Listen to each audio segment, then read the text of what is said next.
Mas quando o Lula, quando a Dilma precisaram de hospital, foram para os melhores hospitais do Brasil. Desgraçados! Isto é que tem que ser dito!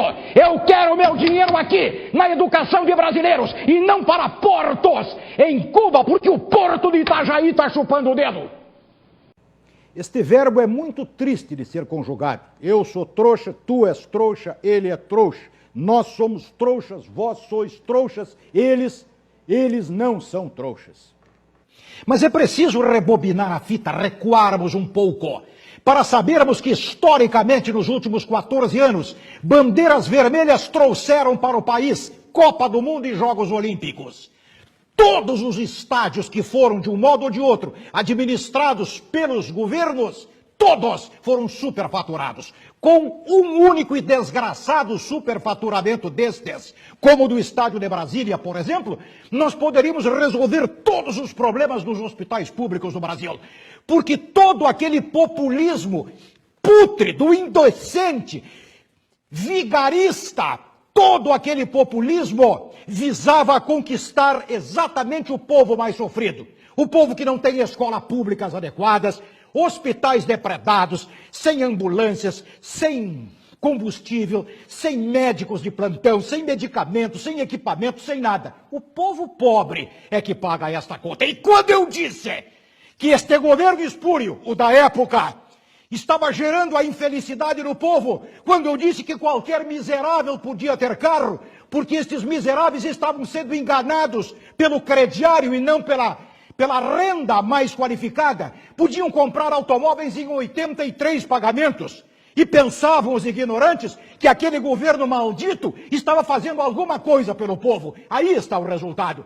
Os hospitais públicos todos depredados. Mas quando o Lula, quando a Dilma precisaram de hospital, foram para os melhores hospitais do Brasil. Desgraçados! O povo está morrendo sem assistência. Desgraçados! Mas a justiça há de preponderar. Cedo ou tarde, vocês vão pagar a conta do empobrecimento, do sofrimento do povo pobre do Brasil. Conta a história que a senhora Dilma lutou contra a ditadura no Brasil, como se em algum momento houvesse ditadura no Brasil. Ditadura teríamos se os comunistas da época tivessem espaço e tempo para incendiar o Brasil. Mas vamos lá, ela lutou contra a ditadura. Mas aí vai a Cuba abraçar um ditador? Por que o ditador cubano, o nauseabundo Fidel Castro, é bom? E por que os nossos aqui não o eram? Muito bem. Diz o jornal, contra fatos não há argumentos. Diz o jornal que para a construção do porto de Mariela em Cuba, para a construção do porto, 682 milhões de dólares foram financiados pelo Brasil, o Serão, por meio do Banco Nacional de Desenvolvimento Econômico. Eu quero saber como é que esse dinheiro vai voltar para o Brasil e se vai voltar e quando e como. Isto de um lado. De outro lado, diz a Folha de São Paulo. Equipe econômica cogita corte na educação. Para um pouquinho. Vai cortar dinheiro da educação? Estamos dando dinheiro para portos cubanos? Folha de São Paulo. Brasil é o 8º país com mais adultos analfabetos, aponta a Unesco. Então nós temos um sério problema para nos encaminharmos para dias melhores na nossa história. Mas como vamos conseguir este patamar de melhor qualidade se 70% dos jovens brasileiros vão muito mal em matemática, por exemplo? Será que é esta a proporção na Coreia do Sul, deste tamanhinho? Diante dos 8 milhões e 500 mil quilômetros quadrados do Brasil, uma terra que dispõe de todos os recursos de que o planeta precisa para continuar a girar pelos milênios, mas vivemos como pobres, não investimos em educação, cogita-se cortar na educação, mas dólares pesados do meu bolso de trabalhador brasileiro, que tenho 30 de abril para prestar contas para o leão, para o fisco, para o imposto de renda. Então o meu dinheiro de trabalhador brasileiro, o seu, no sentido maior da expressão, vai para o Fidel Castro, para o nauseabundo, para o historicamente autor de disparos contra os muros de Cuba, contra os que se rebelavam contra a sua ditadura nauseabunda, funesta. Mas os vilões são os americanos. Não fossem os xerifes americanos, não haveria mais vida na América Latina. Isto é que tem que ser dito. Eu quero meu dinheiro aqui, na educação de brasileiros, e não para portos em Cuba, porque o porto de Itajaí está chupando o dedo. Este verbo é muito triste de ser conjugado. Eu sou trouxa, tu és trouxa, ele é trouxa. Nós somos trouxas, vós sois trouxas, eles não são trouxas. Os camaradas das concessionárias de energia elétrica estão com a corda no pescoço agora. Porque de 2002 a 2010, todas as nossas contas de energia elétrica vieram com tarifa indevida. Vieram com um preço acima do que foi consumido por nós todos. O Tribunal de Contas da União está reunido hoje para encaminhar a devolução desse dinheiro. Então é o seguinte, quando você recebe a conta de água, de luz ou de telefone, você pode garantir que o que vai ser pago é exatamente o que você gastou? Claro que não, evidentemente que não. Como é que eu posso saber se gastei X de luz, ou X mais Y ou menos Y? Eu tenho que pagar o que está ali. Isto vale para o telefone e para a água. Muito bem. De 2002 a 2010, houve uma majoração indevida. Os caras reconheceram. Houve. Então tá. Então qual é a decisão? O TCU está lavrando a sentença. Tem que devolver. Vão devolver como? Em abatimentos na conta de luz. A partir de quando? Como é que eu vou ter certeza do que eu paguei a mais e do que eu vou ter de retorno do que me foi tirado indevidamente ao longo de 8 anos? Este é o grande problema. O equívoco nunca é para favorecer o consumidor. Nunca para favorecer o povo. Nunca. Sempre é um tipo de ato indevido, que depois vai ser pensado para ser, quem sabe, corrigido. Tipo mensalão, que foi o maior escândalo da história republicana, o maior de todos. Mas o titular da pasta não sabia de nada. O populista não sabia de nada. A coisa acontecia na Casa Civil, o populista não sabia de nada. Não sabia de nada e quer voltar. O povo simplesmente concorda, recebe a conta de luz, vai lá e paga, a conta de água, a conta de telefone, vai lá e paga. E agora, como é que eu vou saber? E estão dizendo o seguinte, os caras das concessionárias de energia elétrica, isto vai dar problema, nós vamos ter problema com esse dinheiro a ser devolvido. Ué, mas e quando receberam a mais?